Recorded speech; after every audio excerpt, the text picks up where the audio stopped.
the magic is within you. The magic has always been within you. One of my favourite movies growing up was The Wizard of Oz.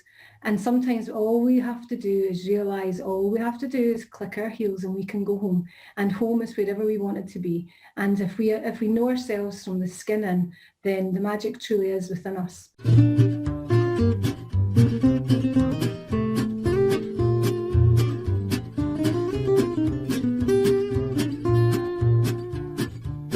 Ladies and gentlemen, you are more than welcome to this, another episode of the Coffee at 11 show, brought to you by Wigwam, and this time supported by the Limerick Post, keeping Limerick posted, hashtag Limerick and Proud. Delighted that you've chosen to join us. And in particular, I'd like to welcome Vivian McKinnon, who's joined us all the way from Belfast, and she's here to have a chat with us. Vivian, just cheers us, say hello with your coffee mug. Good morning, everybody. Delighted to be here. Thank you for having me. That's wonderful. I love the V on the mug. There you go. Yeah. I love it. Personalized coffee mugs. So let me just tell you a little bit about Vivian, please. Her business name is called Hydro Ease. And what does your business do, which is really interesting? She says it changes people's lives, and we'll find out what she means by that in a second. So, established in September 2015, 6 employees. And then she goes on to say that she's a bubbly Scots mom. I think we're already aware of that. But her greatest achievement is the co-creation of that and continuous nourishment of 3 amazing humans. In 2010, she moved from Scotland to Northern Ireland, where she still lives in the beautiful County Down coast. To name a few of her passions, she's an entrepreneur, the owner and founder of Hydro Ease, Northern Ireland's only dedicated flotation centre, and the creator of the RAFT, R-A-F-T programme, an holistic approach to trauma healing. With a personal background of lived experience in trauma recovery, that started in childhood, she now uses her experience to inspire healing and growth in others. And after being named, in 2020 UK top 100 female entrepreneurs, and after being named in the 2020 UK top 100 female entrepreneurs, and then as Northern Ireland Businesswoman of the Year in the UK Women's Business Awards, there is no stopping her. Unbelievable. Fantastic. And there's something nobody knows about Vivian. She says, I came first, when you hear this, I came first in the Roslin 1984 Gala Day fancy dress competition dressed as Boy George. George. Vivian McKinnon, it's just a pleasure having you in the cafe here today and looking forward to the chat. And as I say to all of our guests, and you've probably done your research, so you know this is going to happen, right? We can Google your business, and we will. And Eamonn's going to put the links in. So we'll be Googling your business, and we'll get to that in a while. But we want to meet little Vivian, please, back in Scotland. Thank you very much, Colm. I grew up in Scotland and was born in 1971. And when I was born, my mum, I had a bigger sister. My sister was 5 when I was born, and my mum had quite a lot of trauma in her life, and my gran had quite a lot of trauma in her life. And so I was born into a long line of women who'd experienced trauma. When I was born, I was supposed to be a wee boy. My mum had a wee boy who had died at 6 weeks old. So she was so excited for this wee boy she was going to have. And then along came me. So one of the first things I suppose I experienced in my life was rejection, because the first words I ever heard was, "Oh, I thought it was a wee boy." So when I was about 8 months old, my sister was desperate to get her desk and chair out into the garden and left the front door open. So when I was 8 months old, I came tearing along the hallway, straight out the front door and down 30 concrete stairs in a baby walker. So again, it just started a really traumatic start in life, I suppose. Now, luckily, when we're born with just over 300 bones. By the time our bones fuse and form, we're left with just over 200. So I wasn't actually up on my feet yet. So I was swollen, I was bruised, but luckily everything just kind of went back to where it was. Now, my mum at this point was probably full of shame, full of guilt, full of fear, and her alcohol use started to really ramp up. So at this point, she was drinking pretty much every day. By the time I was about 5 years old, if my mum raised her voice anywhere near me, I would wet myself. I was covered in sores, so I'd really started to have a huge anxious response to the world, to anybody around about me.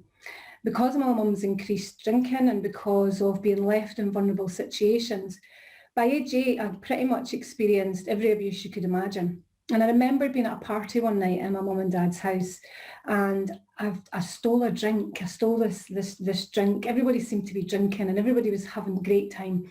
And I remember stealing this drink from the side of my mum's chair and hiding behind the sofa and like drinking it as quick as I could. And instantly I felt warm. I felt at home. I felt like all that anxiety had gone. And I came out from behind the sofa and I started telling jokes and I started dancing and everybody laughed. And I thought, wow, I like this. This is so.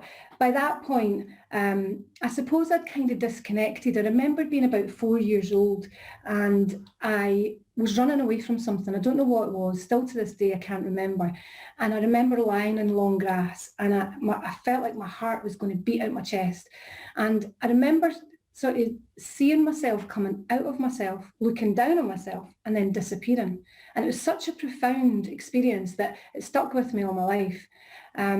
So I started drinking when I was 8. When I was 13, I started smoking cannabis.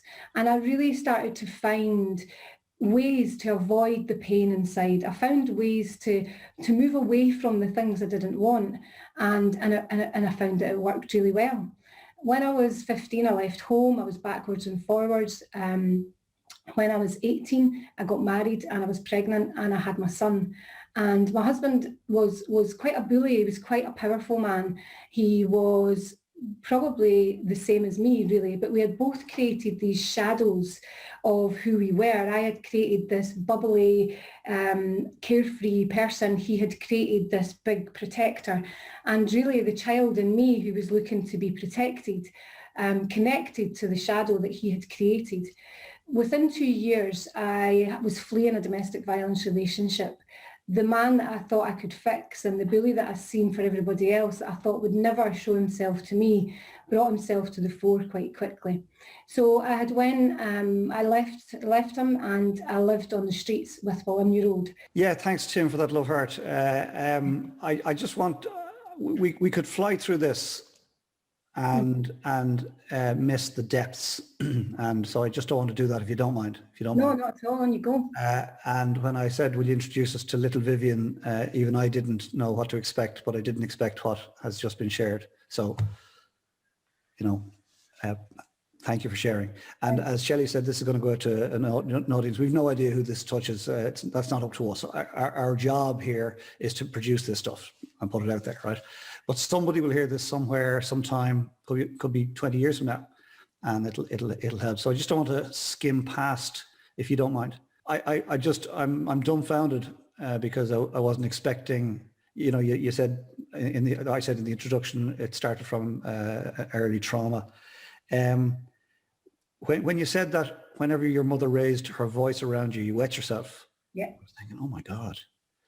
I remember hearing a story. I'm in a school lunch business. I remember hearing a story about a postman. I won't mention any part of the country, and he was talking to one of our people in our business, and he said about a particular school principal that he was the postman, that he would put the post on the pillar of the school and walk away because if he heard that man's voice, he as an adult would wet himself. Mm-hmm. And now we've met Vivian McKinnon, who went through something similar. My goodness. I was going to ask the age that you stole your mother's drink, but I think you shared it was 8. Yeah. Right, yeah.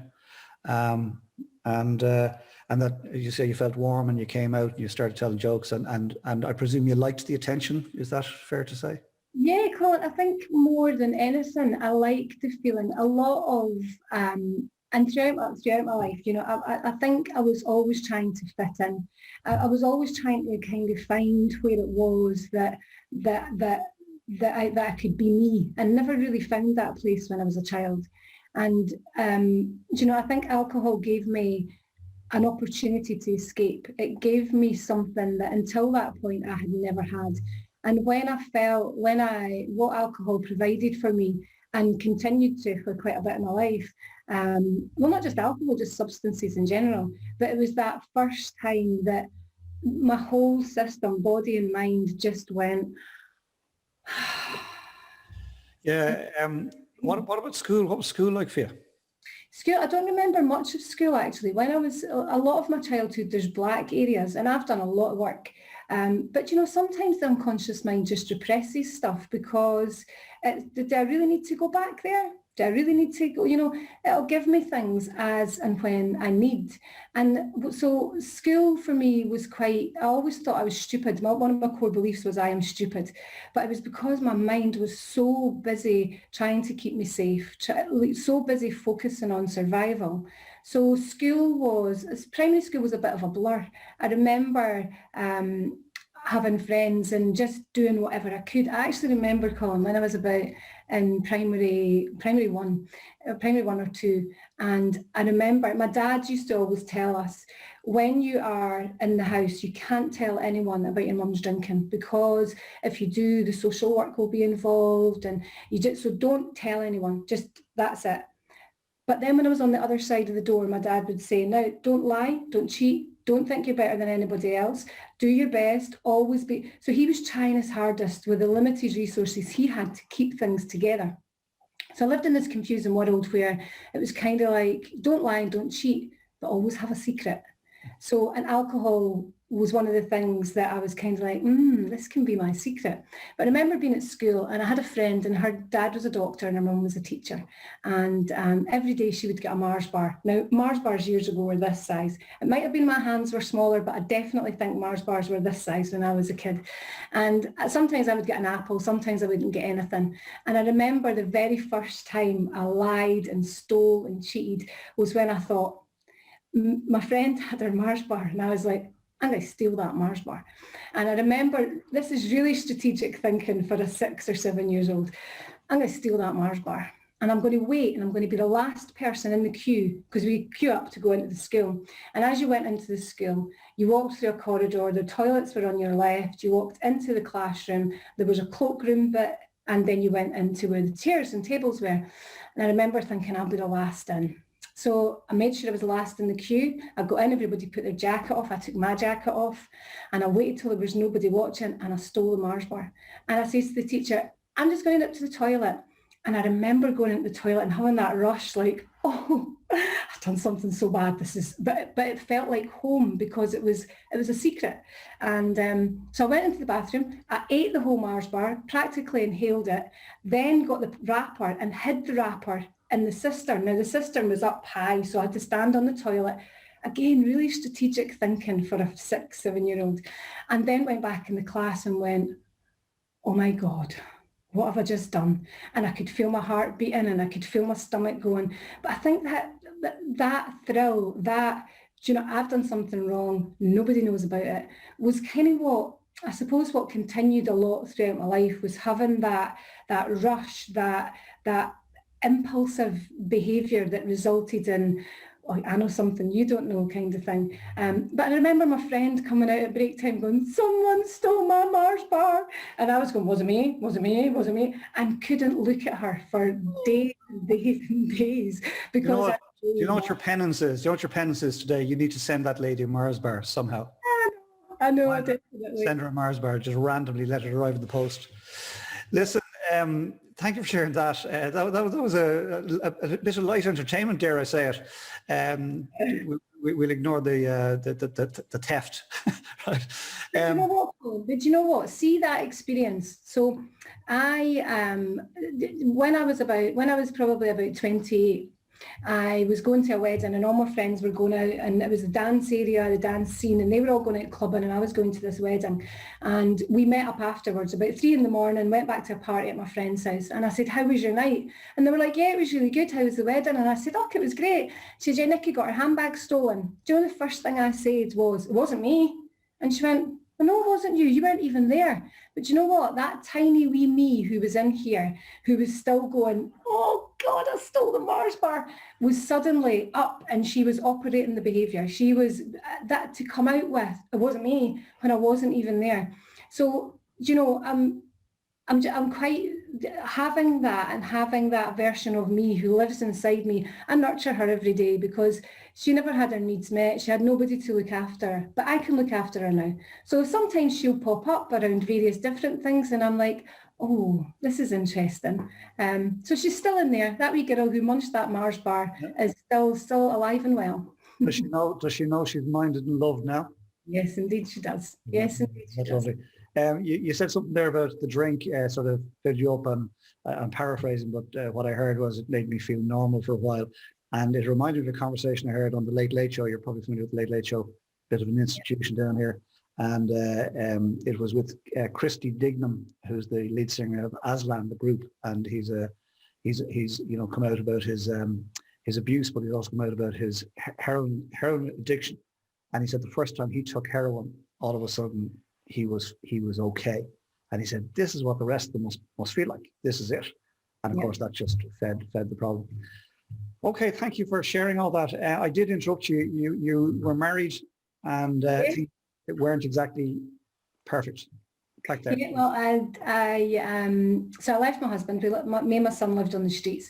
We then lived in homeless accommodation, which back in the 90s was, I mean, now, like I lived in a bed and breakfast, and next door to me was a drug dealer. On the other side was a girl who was selling herself to make ends meet. And then right over from me was a gentleman who was alcohol dependent.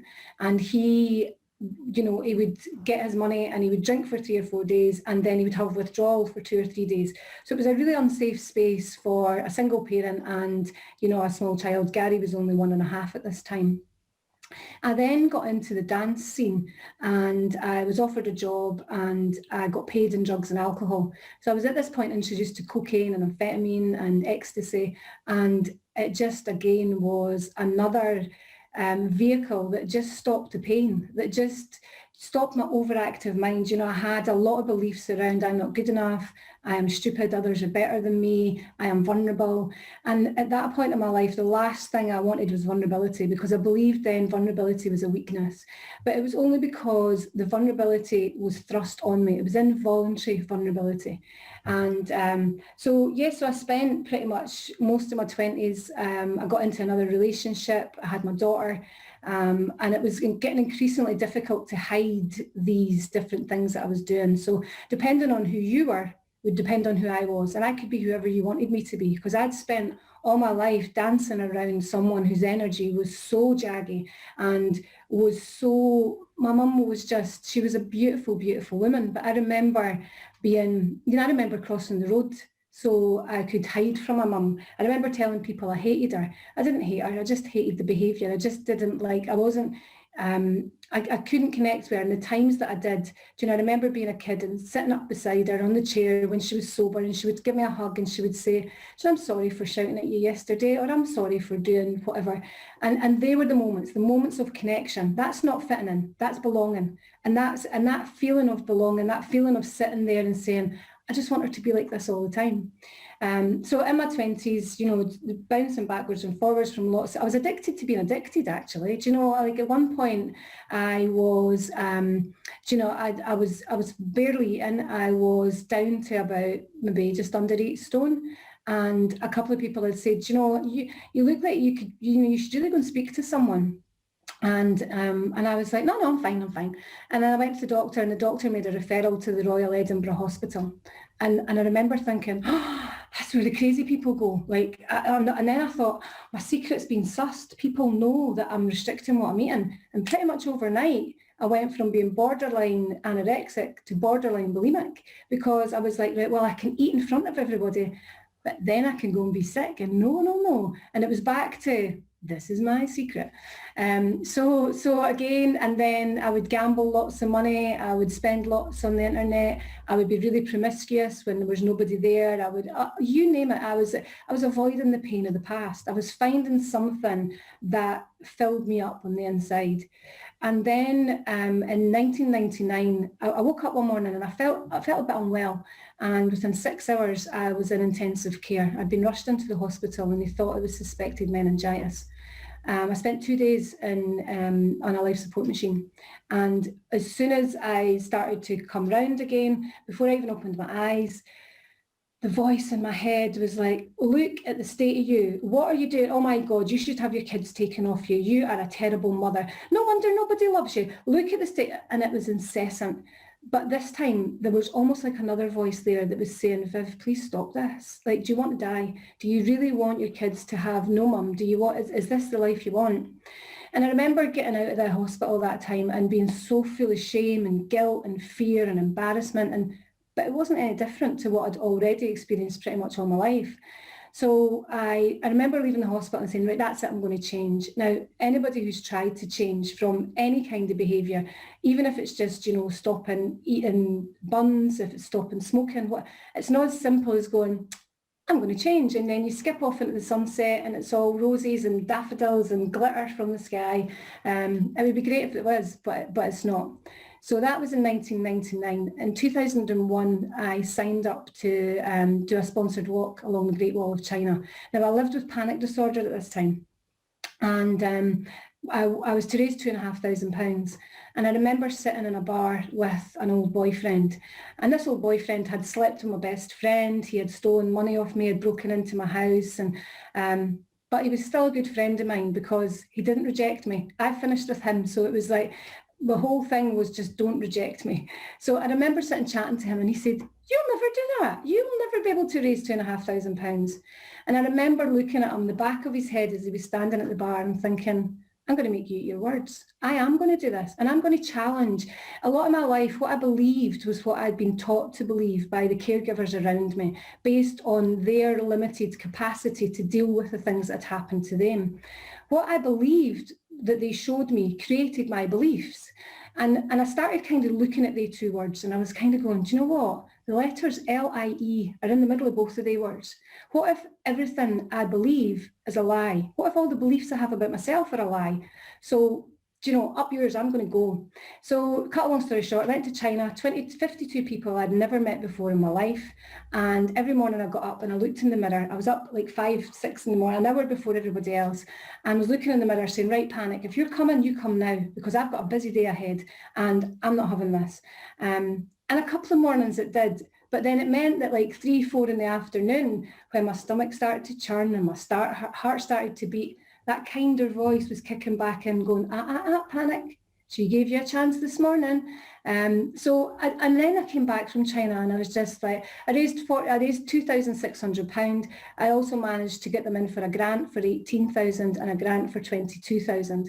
And I came back and I remember falling asleep in a jet lag and I was sleeping for like 30 hours or something and waking up and thinking, wow, I've just had the maddest dream, and looking around and seeing my suitcase and my all things, and I was like, oh my God, I actually did that. And I just thought, do you know what else could I do? What else can I challenge and what else can I succeed at? So I just then set about just challenging everything that I could, everything that I thought I knew about me. Because you realized it was a lie. Totally. It's all lies. This is lies.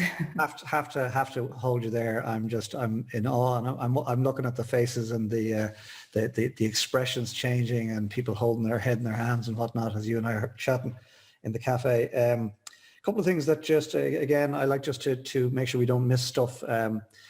Addicted to being addicted. There's a phrase. This is my secret. This is my secret. Here's another thing that I can make my secret and live by it. I'm wondering when the book is going to come out, by the way. Sure, Sarah Ward, who was with us earlier, she had to pop off. She'll be asking the same question. When's the book coming out? Have you given that any thought? I have written, I was part of a book last year called Belief or Be Life. Yes, I'm aware of that, but there's more to you than just being part of a book. Let's just agree. Let's just agree that. It's just finding, sometimes, and I've chatted with this, you and I have chatted with this, sometimes we do what's important, sometimes we do what's urgent at the risk of what's important. And I think it is important, but I just don't think my story's finished yet. I'm currently going through something else that I think would be, there's more to come. There's more. I think if I wrote the book, I'd have to write a sequel. Okay. Well, see, thank you for saying it. Thank you for taking the words right out of my mouth. Right. You don't have to wait till, there's enough there for, the question really is, is it Meryl Streep who's going to play in the movie, or who is it going to be, right? Come here, the hospital stay, I didn't pick up why you found yourself in hospital that time, if you don't mind touching on that briefly. Do you know what, Colin? My body and my mind had just said, we're not supporting this. I became so disconnected from my body. My body was a vehicle for whatever, for whatever. And I think because of some of the abuse that had happened in childhood, it was kind of, that place where I went off to by myself, my body wasn't included in that. And also even subtle messages, things like when you're at school and you're in class and you put your hand up and you're like, "Miss, can I go to the toilet?" And she's like, "No, it's 15 minutes till break time, you'll wait." So cycle the mind tells soma the body, "Shh, wait." And what happens is we do this in the school system. We almost like teach our kids to just shut off from their body, to not listen to what's going on. You go home and you're like, "Mum, can I have a sandwich?" And she's like, "What? Dinner's half an hour. You wait." And so again, cycle the mind tells soma the body, "Shh." And when you've told your body, when your mind has told your body to shh so many times, that you just become so disconnected.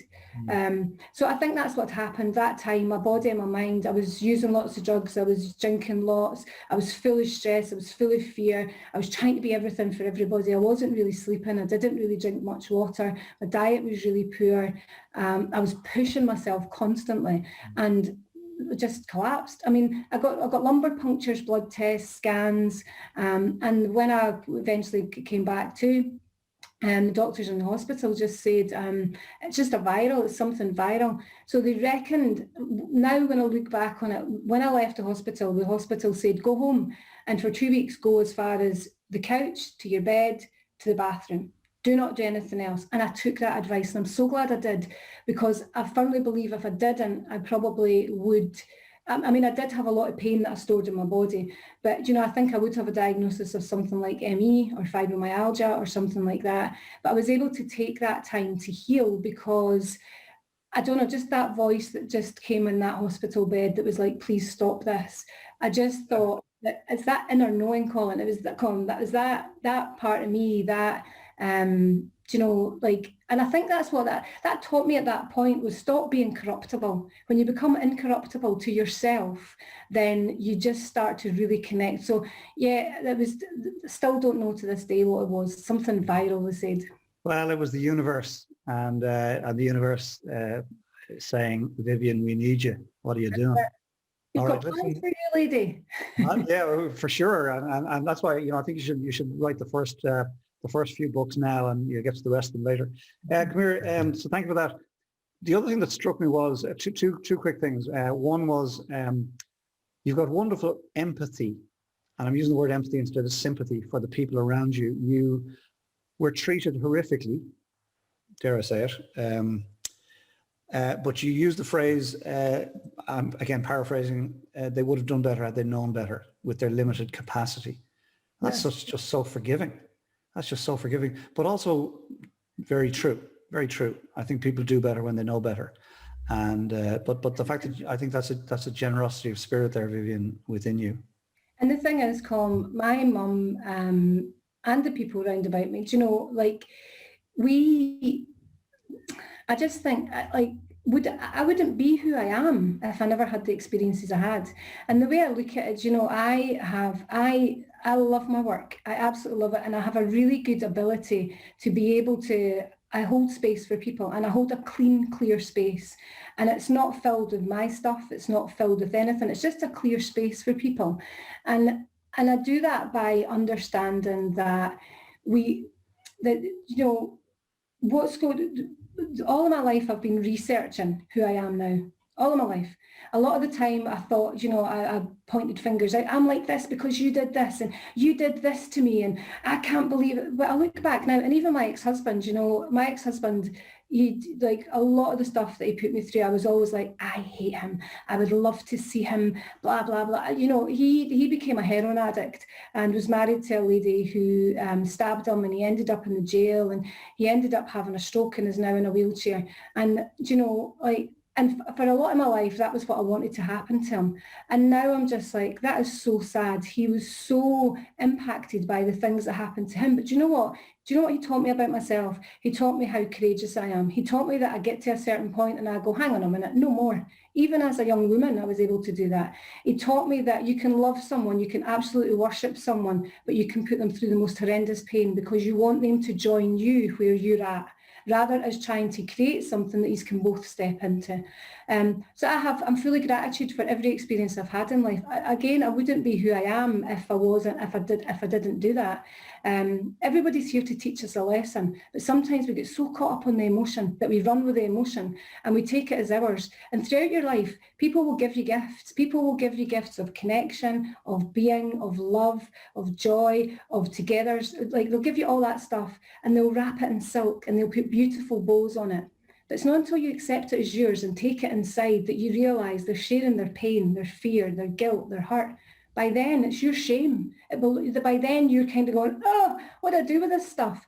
But through the work that I do and through the experiences I've had and through the insights I've had, I'd be able to almost like unwrap the gifts, look at them and be like, actually, I don't want this anymore. How many times have you been given a gift at Christmas that you've regifted, or you've given to the charity shop, or you've went back and swapped? And that's what I've managed to do, is just take these gifts out, look at them, wrap them back up in their beautiful silk wrapping and put their lovely bows back on them and just send them back to the people who gave me them. They gave it with the best intention, but I have no use for them anymore. Yeah. James Finnegan, thank you for that, for leading the Bula bus there. My goodness. None of us thought when we woke up this morning we'd be going here. Vivian, thanks for thanks for inviting us. Tell me, I want to get into Hydro-Ease, or not necessarily Hydro-Ease, but the work you do now, if I may.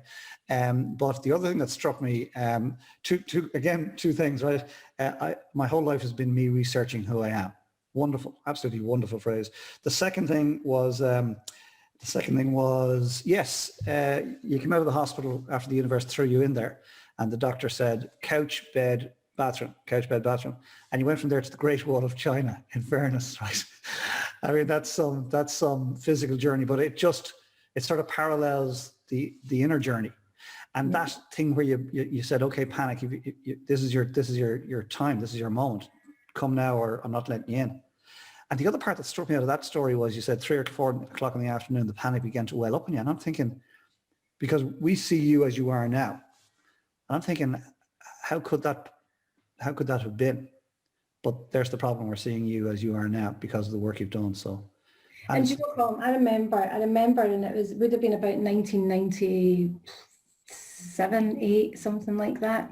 And I remember my brother coming in to visit me, and I had this beautiful, everything I had was kind of second-hand or handed down to me. And I had this lovely mahogany table, and it was just a small table. It was like a plant holder table, and I had a green leather on the top of it, and it had like gold all around it. And I loved it, and I had 3 little legs, and one of my friends was throwing it out, and one of the legs was a bit wobbly, but I had it in the hall, and this is, you know, I was smoking cannabis every day at this point. And I remember hoovering, and my brother came to the door, and as I went to go and answer the door to my brother, I caught my leg in the cable of the hoover, and it pulled the table over, and the leg fell off the table. So I had just kind of opened the door as all this chaos had happened behind me. And I remember turning around and being like going absolutely mental, grabbing the leg of the table and beating the table. And my brother walked in and he looked at me and he went, "You're mental," stepped over the hoover and went through into the living room. And I look back now and I think, God, see, when we're disconnected from ourselves, we just are we're so full of fear and so full of anger and all of these really twisted emotions that I look back now, and when I tell that story, people are like, you did that. And I'm like, yes, indeed. Because it's how I could express myself. I never had the words. I wasn't able to connect to the emotions. I was just constantly moving away from the things I didn't want. But now I'm very much going, what do I want? Because if I move towards them, it doesn't matter what I'm moving away from, because the things that I'm identifying that I want to have in life, I'll have them. I use the universe like a mail order catalogue. I think of the things that I want, I sit and I visualise myself having it, I see it, feel it, hear it, smell it, taste it, I have it all there, and then I go, right, that's the order in, just get back to your life now. It's on its way. That was wonderful. I was imagining Eamon lighting up inside with what was being said there. The universe is a mail order catalogue. You have the words now, Vivian, for sure. Okay, we tried to get to the work you do. Let's go there. Right. Well, after I came back from China, I started to volunteer for a charity, and I really wanted to help people with mental health and addiction. But again, that little voice in my head was going, Viv, you're doing this for the wrong reasons. You're doing it because you need to heal, and you can't hurt people.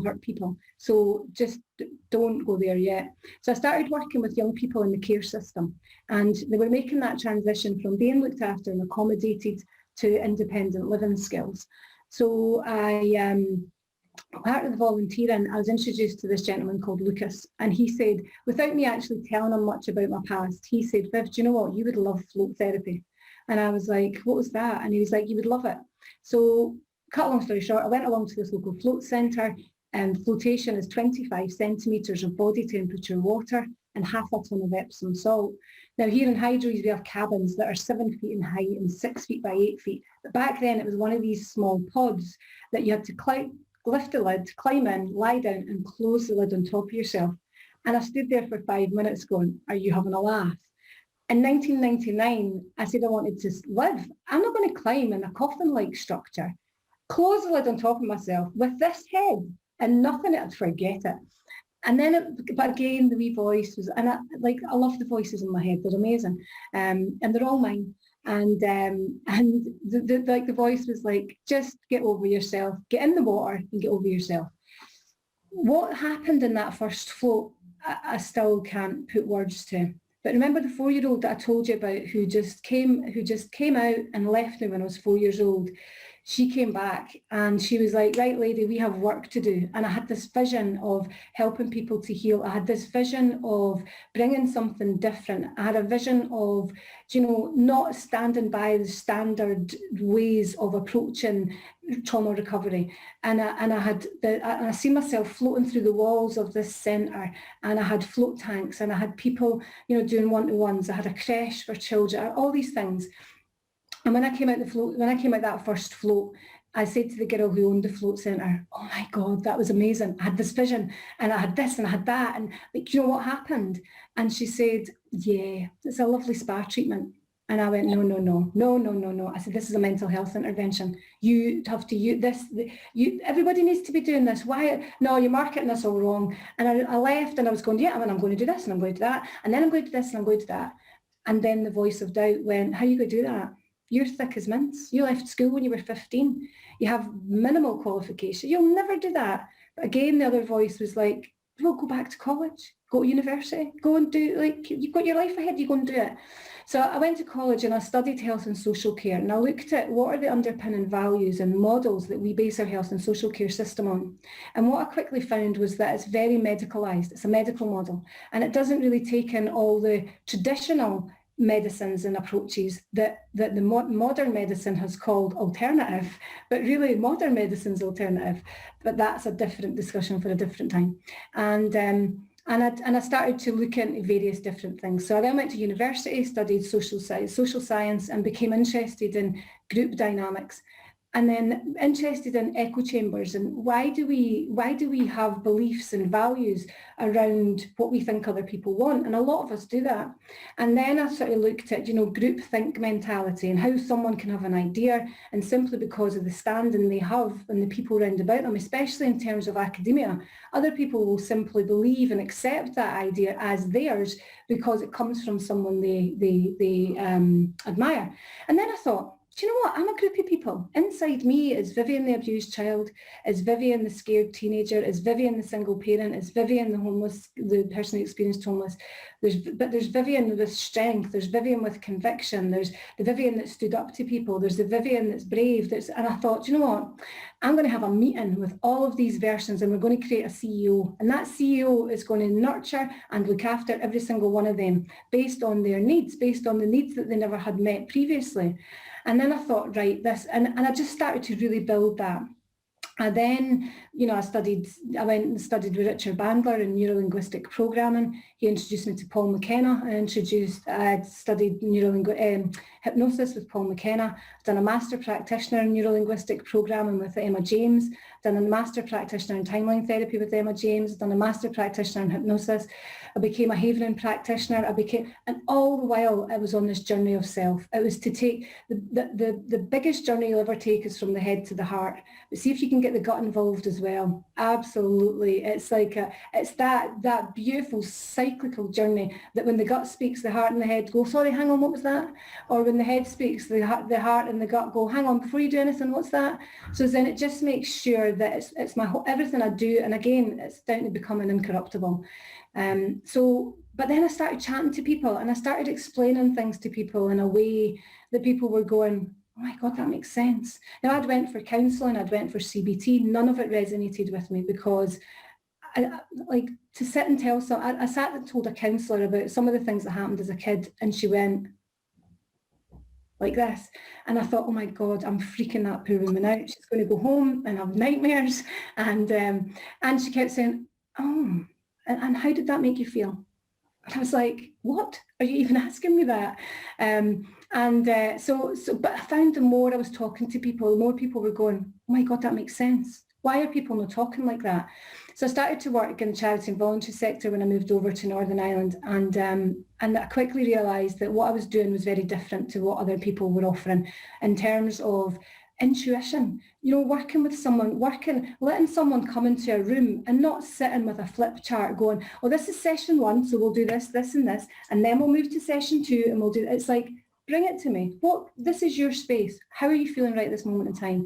And through some of the things that I've trained in, it's around removing emotional components. I've worked quite a lot with neuroscience and brainwave states and activity and removing things from where they're stored in the body and making that connection, letting things go, making room, bringing things in, looking at colours, looking at shapes, looking at how you can move it, lots of different things in unison with flotation therapy. But before I opened Hydries, I used to always think, if I could just get these people into a float tank. So that's what I've done. 2015, I opened Hydries. My ex-boss from the charity I worked in had handed me a blank job description. Said, I don't know what it is that you do here, but whatever it is, you create such a change. So if you could fill this job description and we'll go and get some funding for that post. And again, like inside me was going, hello, Viv, that doesn't happen. Like, how much more of a push do you need? So to cut a long story short, I packed in my full-time job. My husband had £27,000 in savings. He said he believed in me. I said, well, give me your money. And he said, okay. And I went, shit, I need to do this now. So I packed in my job, spent his savings and put myself £66,000 in debt and just chased the dream. Threw open the front door and expected a queue of people and there was nobody there. And I was like, oh dear. But just, I believe in what I do. I believe in me. I believe that everything that's sent to me is sent to allow me to grow and to step into who I am. And every single day, that's what I do. I step into who I am. And by doing that, I give other people permission to do it. Because you know what? See, the vulnerability I have now, it's voluntary. I can stand on a stage and talk to 500 people. I can have, one of the biggest paramilitary leaders in Northern Ireland come into my room for healing, and I'm not intimidated. Why would I be? It's me as me meeting them as them, and it's allowing people that space to go, do you know what? Vulnerability is not a weakness. And when you open up and when you collect all of the parts of you and love every single one of them for the strength, for the conviction, for the learnings, for all of the experiences they've given you, then it means you have the privilege of becoming a whole person. And for me to offer people that opportunity is it's my life's work. It's truly beautiful. It's truly beautiful. Yeah, thank you. Thank you for sharing. I have to ask the question. Remember that picture that you had of the facility you felt you could open when you were in that first float? Is that what you have now? No, but it is very close. So when I first started, so the facility that I had in my head was, at the time, I'm from a tiny village called Roslin. It's a village steeped in huge history in Scotland. They reckon all the holy relics are buried under the... Tom Hanks was there, wasn't he? That's right. So the film Da Vinci Code centres around Roslin Chapel. My house was about 200 yards from there. There's a lot of paganism there. There's a lot of different ley lines. It's a real magical, mystical kind of little village. And so originally being from there, I can't even remember where I was going with this now, Colin. I do apologise. I threw you at the Tom Hanks thing. I'm terribly sorry. I was asking you, have you achieved what you saw in that first? So there was a doctor's surgery had just closed 2 weeks before I went for that first float. So my vision of having this float centre was in that old doctor's surgery. And again, within 6 months, it was a dentist. So the vision I had was to have a float centre. When I went to open here and we started doing the business plan, it was going to be a one-to-one room and then a room for a float tank. But what I started realising was I almost never got in that float tank in 2004 because it was a tank, it was an egg-shaped tank and you had to climb in it, and I thought, how many other people would be put off by that? And one of the things I'm really good at is looking at things from other people's perspective. I'm really good at, I can meet someone and pretty much right away I know how to approach my communication style with them. I know how to approach a way to kind of get them round to a way of us being able to communicate really clearly. So I then started looking at the float tanks, and I thought, it'd be great if we could get one that was like a porta cabin, that was double doors, that you climbed into, so people who were anxious wouldn't feel that and claustrophobic feeling. Be good if I could get one that would be big enough for 2 people. So if people were anxious or living with panic, they could float with someone. It'd be good if we could have colour therapy in it, so it's not totally in the dark. So anybody who doesn't like the dark has that option. And wouldn't it be great if we had speakers in it so people could listen to music? So if they do have a busy head, it means they can listen to music. Wouldn't it be great if we could get someone to make that? So I then went and spoke to some of the researchers in the States at the Laureate Institute of Brain Research, and they directed me to the people that made their tanks, which thankfully was a company in England, and that took me to Floataway and Jeannie and Colin Stanwell-Smith, who are just amazing, amazing people. So I went to them, spoke to them, and they said, yeah, we can make that. So I then started looking around, and then I came to the business park and I thought, I could put in a big unit. So we now have this unit that looks like an industrial unit, but when you come in, it's just an amazing looking place. We have 2 tanks that hold 2 people each. So downstairs we have the float centre. So we have two float rooms with double tanks in them, double doors, music, lights should you want it. Again, you can have it complete dark, complete silence. We have a post-float room where people can go, and there's a hairdryer and straighteners, and there's colouring in books and pens and lovely art on the walls. We have a lovely reception that's bright and airy and people can sit it. And then we have up here, which is my one-to-one room, and then my open plan office next door. So while it might not be the float centre that I actually visualised in my head to start with, it's by far a lot better, because the last thing that I had to do, or the last thing that supported me to be able to be the person I am, was to change my environment. So many people get that wrong. So many people think that to change the environment, and people say, oh, I went to Australia to find myself, or I went here, or I done this, or I done that. You are always in you. But sometimes we forget that our environment really does dictate quite a lot of how we see ourselves, how we see other people, how we live our lives. And for me, living in that village all the years, I became auntie to the village. I became the person people would go to. People would think nothing of coming to my house at 3 o'clock in the morning with a carry-out or a bag of grass because they fell out with their husband or their wife, or they're taking the kids, or they're doing whatever. And my door was always open. The kettle was always on. There was always, there was always a warm hug, and there was always kind words. And I just thought, for me to really be able to step into who I am, I need to move over to Northern Ireland. So changing my environment. And when people come in here to Hydroease, the first thing they'll say is, wow, it's really nice in here. Because right away it's been painted in a way that on an unconscious level tells you you're somewhere special. The colours we chose this purple colour, and it's the same colour as the crown jewels. Years and years ago, you could only get that pigment from France. So that's why it was reserved for the crown jewels. Now, we all have generations in us going all the way back, and through our cellular structure, we carry these things forward. So even something as simple as that colour of purple, there's something in you somewhere that goes, this is somewhere quite special.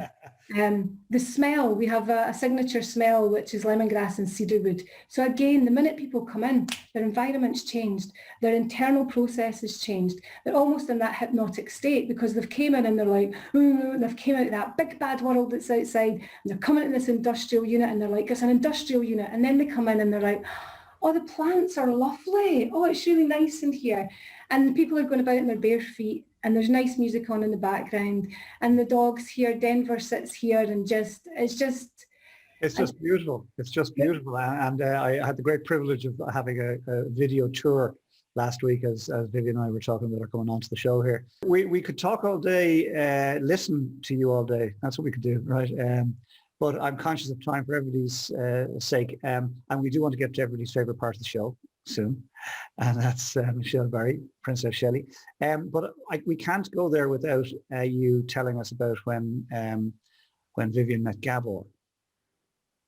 Oh, love Gabor Mate. Absolutely love Gabor Mate. So so I use all the skills and the tools that I have to help people to use the life they have to create the life they desire.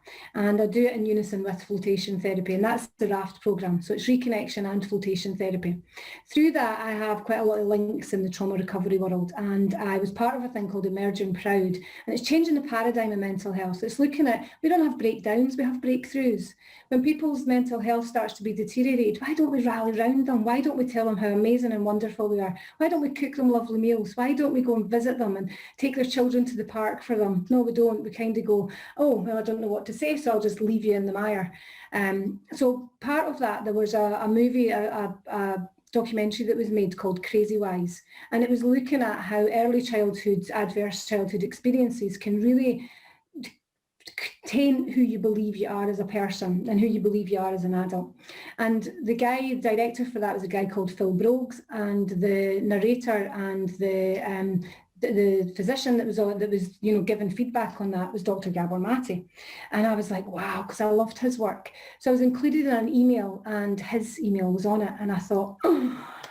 And so I was like, I really wanted to email and say, I'm your biggest fan, but I thought, nah, it's a bit creepy. So I thought, right, universe, I have this email address. Give me a reason to use this email address. So again, I visualized that something would happen and he would give me, and I put it out there. Within about 6 months, it was announced that the trauma conference was being started in Northern Ireland in 2018. And it was a friend of mine, Clive Corey, who wasn't a friend at the time, he is now. And he was bringing together all of these amazing speakers from all over the world in the world of, trauma recovery, in the world of looking at the parasympathetic nervous system, looking at, all these different things. And Gabor was coming. And I was like, bingo. So I sent an email saying, I hope you don't mind. I got your email from Emerging Proud, and I just thought I would love to invite you to Hydro Ease and host you here to have a float. Now, Gabor's from British Columbia, and he was one of the most float-rich cities in the world. And he's been offered free memberships and free floats in every float centre and has never gone to them. And so I emailed him, and within seconds, he emailed back saying, dearest Vivian, I would love to attend your float centre. I would love to come for a float. Please get in touch with my PA. So I got in touch with Stephanie, and Stephanie said he's really busy. His itinerary is fully booked. And the day before the float conference started, I was walking through Castle Court in Belfast. It was a lovely summer's day, and I heard my phone ringing. So I pulled my phone out, and I had this number, and underneath it I had British Columbia, Canada. And I thought, there's only one person this can be. So I answered the phone like, hello, like this. And he says, hi, Vivian, it's Gabor Mate. Like I never knew.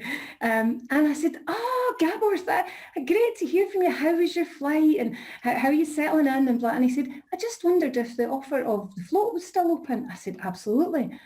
He said, I don't have any transport or anything. I went, don't you worry about it, I'll come and pick you up.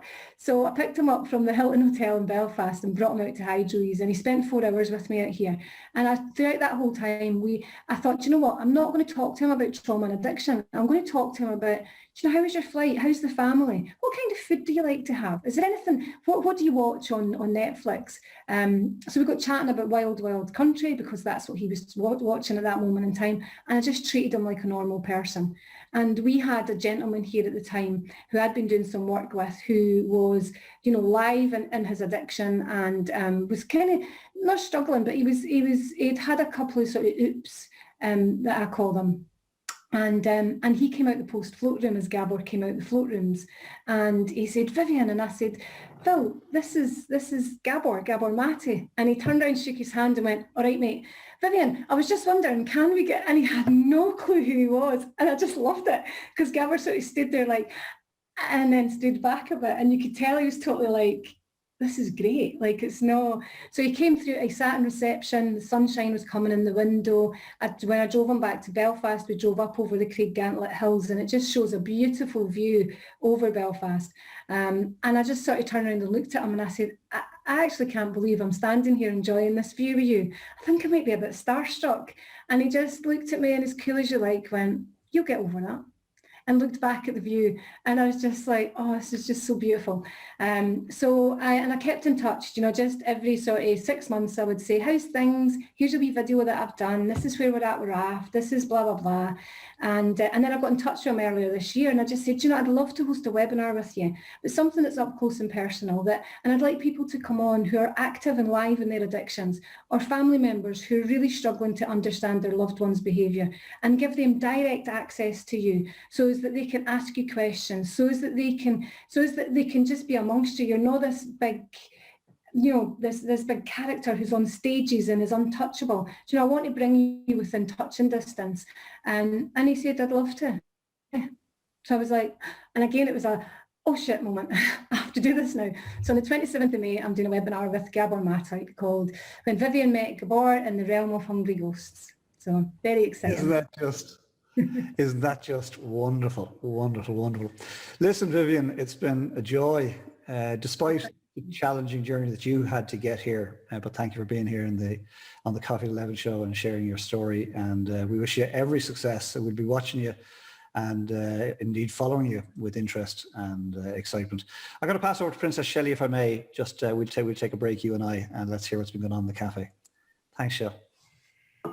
Thanks, Colm. Wow, Vivian, I can hear sad stuff or, tough times, but as soon as the story takes, you said there about the view you took Gabor back over this beautiful view over this mountain, and you looked and you owned it. You said it to him, wow, I just can't believe that I'm sharing this with you. I'm a bit starstruck. Well, I welled up and the tears just fell. I can cope with listening to hard times, but the second the story turns happy, then I was just like, oh my God, she got to see the lovely view with Gabor. Vivian, you're a remarkable story, and there's some wonderful, wonderful comments I'm so thrilled to share with you this afternoon. And I remember the first time we met, Vivian, you said it was only 10 weeks ago. And you said, I've never done a float before. And you said, you introduced yourself. The first time I'd ever heard you speak, and you said, okay, everyone, close your eyes. Imagine I can create a space. And this is obviously something you deliver. And you brought us mentally into this space, which sounds unbelievable. And in my diary, ever since, it's been a busy 10 weeks, I have book a float. It's book a float. Now, there is a flotation centre in Limerick, I understand. I have no idea the shape of the pods. You've only alerted me to think about that now today. But that's something I'm going to do, and that's something you ignited in me with that very first time. You're a very, very inspiring lady, and it's just been a pleasure to listen to you, so thank you.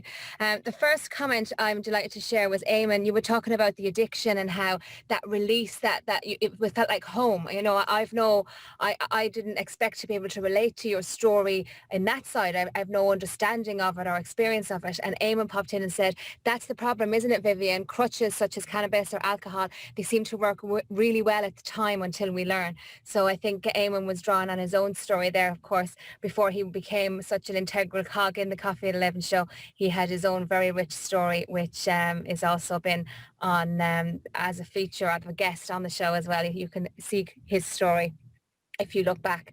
So, and he also said then, Eamon said, Nick in Mars Bars has triggered memories he hasn't had for 35 years either. Just saying, I saw a little bit of nodding there going on. So a few memories there coming back. Sarah said, wow, what a story. And of course, as you probably heard before we kicked off the show, Sarah's heard pretty much every single 102 guests. You're the 103rd. I think it was one that she missed. And she's just wow. And she really does reserve her wows, James said, it's lovely to have you here, James. You always pick out these little things.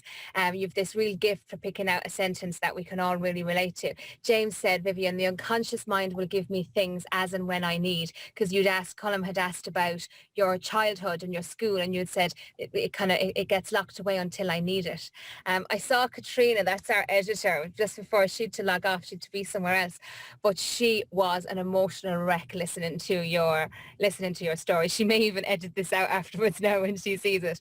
She was so touched and moved by your story. She said, I really don't want to leave, but I have to go. Thank you for sharing so openly, Vivian, and still with that stunning smile on your face. You are phenomenal. And that's such a beautiful word from Cash, because it's such the truth, you know.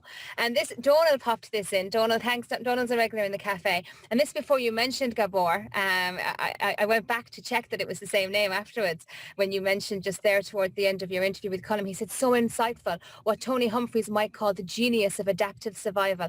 Ask not why the addiction, ask why the pain. Gabor Mate. And when you said, I love Gabor Mate, Donald was there doing a bit of a dance, a bit like Eamon when you were talking about mail order catalogue from the universe. You can just see you're inspiring all of us. And as we said, it's going out to like 17.5 million people quite possibly next week. So I mean, I just hope so many people access your story, because this handful here, we're all just lit alight by your story, despite where we've come from, Vivian, because your story is so rich, you know. And that's what Eamon's came back in then to say. He said, your ability to be so vulnerable and so open is so powerful, so authentic. Bless you. You are awesome. And the best part is, you know you are. Isn't that lovely, Vivian? Really good. Really, really good. So James said, and I shared the sentiment, I came in afterwards, and so did Tim Kelly, we all agreed, and so did Eamon. James said, this is quite possibly the most raw and honest story we've heard at these chats, Vivian. So, and that's some statement to make, Vivian. Like I say, 103, we always say hashtag people worth meeting, and I'm really proud of the 103 people that we've met and got to listen in on a conversation. And yeah, a really, really wonderful story that you've shared with us. Really good. I'm just going to go down here. As Eamon said, if we're wounded, we might bleed on people who didn't cut us. So that's when you were talking about meeting your husband, and when he said, you give us all a laugh, Vivian, when you said, you believe in me? Okay, give me your money. I want to do this. So we all give us a great laugh with that. Alison Wishy, it's lovely to have you here, Alison, in the cafe this morning. I hope you'll join us again. Alison says, Vivian, you are amazing. Thank you so much. So really good. Really, really good. Lots of others. We got a bit of a laugh as well, Vivian, when you said about I love the voices in my head and they're all mine, you know. I often have this constant kind of narrative, you know, and I would say I've never suffered a trauma, if you like. Obviously, as many of you know in the cafe, I've had a bumpy few weeks with my husband and a few health issues, and that's been the most trauma I've ever felt.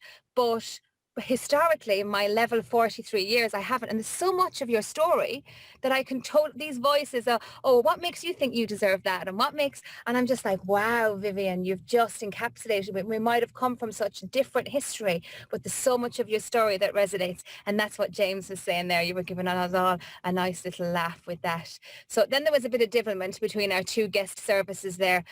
Tim Kelly was looking for the links, and Eamon said, your mind reading powers are coming along nicely, young grasshopper. So all the links came in there just as that. So your HydroEase Facebook link, your LinkedIn, your Twitter, your Instagram. So look those up. Eamon has threatened / promised to make the drive up. Once he's allowed, he's definitely going to head up to your facility. And if I know Eamon, he is definitely a man of his word there. So he liked I saw him getting all very excited and animated when you were like, the biggest journey you'll ever take is the journey from your head to your heart. Believing is seeing. So, and Donald said then, this is the only, again, grand statement here, Vivian, the only Coffee at 11 where during the live show I've decided to also watch the replay. So thank you for that, Donald, and it's a testament to the wonderful guest that you are. I said the same, and so did Eamon. So and he said, Donald, I went on to say, and I thought I was lucky to share him with 100+ for 2 days in Cork about 5 years ago. So Donald, I'll invite you in there now in a moment if you like. Eamon, would you have a question for Vivian? I know you're often, it's often a question that you've asked previous guests, but one that we'd love to hear Vivian's response. You will unmute there, Vivian. Eamon has a question for you.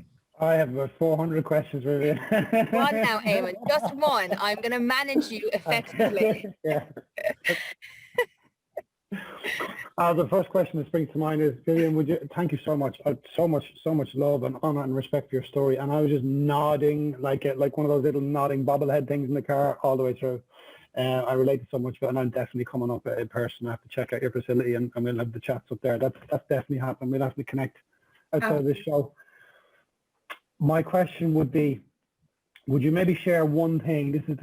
It's my kind of space I love being. One thing, your go-to thing that works for you, your what you would call your how to get from your head back into your heart. What would be your favorite? Yeah, I'm kind of gone up here. I've gone all head level. Okay, what's your go-to thing?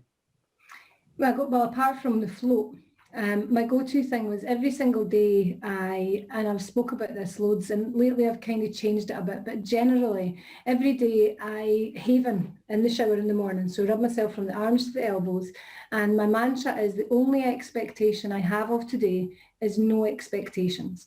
So when I get lost in my own head, I'm like, hang on a minute, right? The only expectation I have of this is no expectations. Just release it and let it go. But this last few weeks, every time I get lost in my own head, because there's quite a lot going on just now, my mantra now is just bring a gentle stillness to each of these moments. Bring a gentle stillness to each of these moments and just bring it back to me. One of the good hacks as well that I would use is cold water and place it under your tongue. And if you put it under your tongue and just count backwards from 5, 4, 3, 2, 1, the cold water shocks the parasympathetic nervous system. And it just allows the whole system to just glide into that gentle stillness. I'm honestly, Colm O'Brien is on as we speak. That's, do you know something? It's something I use in my own work as well. The idea that we look for physical contact. We crave physical contact from other human beings. And we don't even give the physical contact to ourselves. The idea that get in the shower and actually have a conscious, mindful body shower, stroking, caressing, touching yourself. How do you expect that from another human being? If we almost have a block, like it's taboo to touch myself in the shower, consciously shower and be aware. I love what you said there about the kind of, caressing. That is brilliant. And I will be mindfully showering later on, most definitely. I was anyway, but thank you for kind of reminding me. Fantastic. Thank you. Excellent. I'm glad that we could invite Eamon in there, because I know it was like having him handcuffed not to be able to. You're just singing his song and just walking his walk and talking his talk. So it would have been wrong, would have been criminal not to invite you in. But I had my hand on the trigger ready because I knew it would have been needed a very strong fishing reel to be able to rein him back in. Thank you, Eamon. That was wonderful. Donal, you've unmuted. You also have met Gabor Maché. Meet Vivian. And if you have a question for or a comment, it would be lovely. Okay, great. Thanks, Michelle. I work on the belief nowadays that to be human is to be traumatized to some degree. Being born is a bit of a trauma in itself.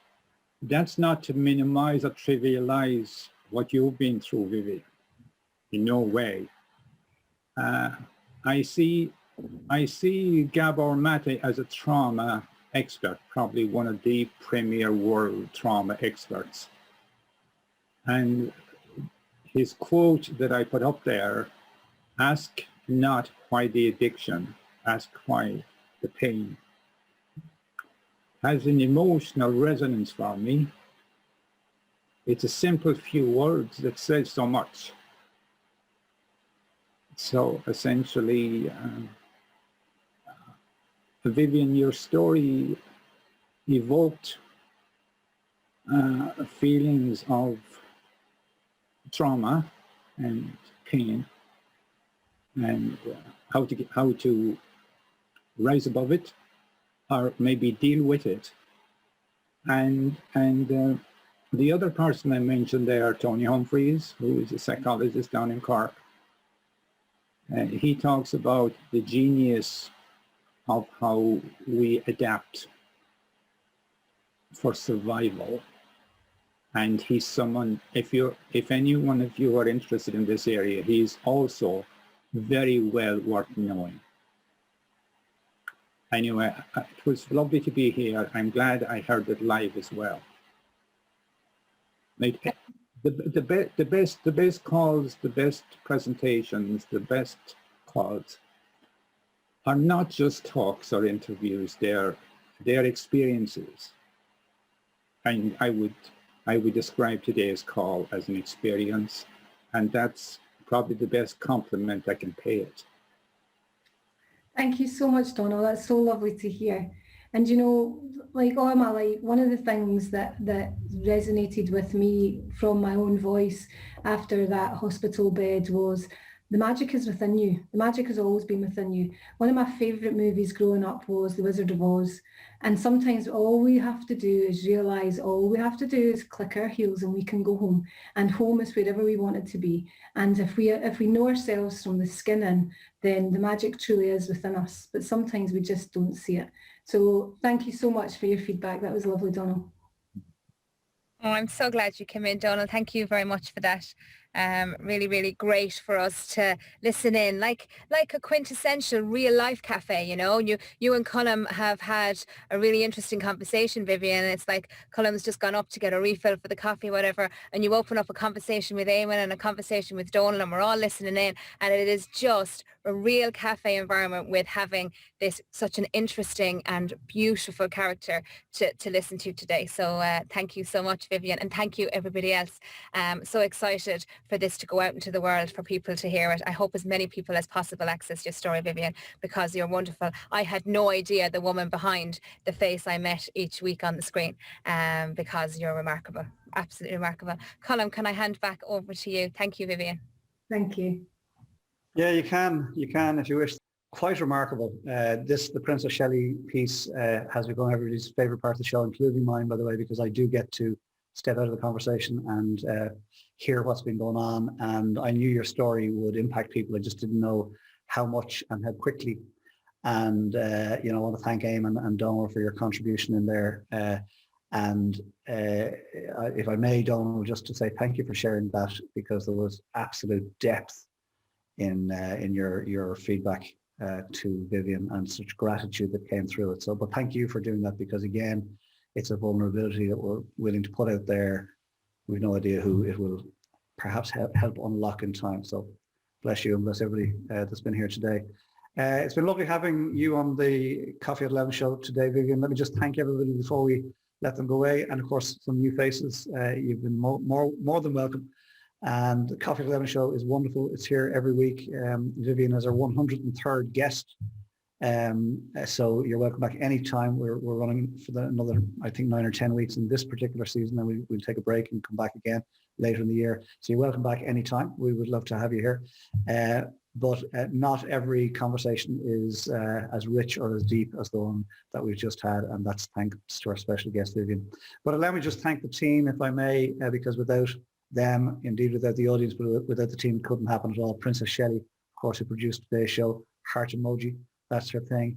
Eamon Smith, our warrior Buddhist monk, who keeps us all safe and secure and grounds us with our mindful moment. Tim Kelly, the resident pub holder of the awful Friday joke, and he helps Eamon keep the place secure, 12 levels of security. And of course, Katrina O'Brien, the editor-in-chief, who makes this beautiful for onward dissemination to our global, ever-growing audience. Thank Wigwam for facilitating this and allowing it happen. And of course, Limerick Post for supporting us, keeping Limerick posted, hashtag Limerick and proud. But the last word, the final word of the Coffee Lounge show today goes to Vivian McKinnon. Vivian, namaste. Thank you. Thank you for having me.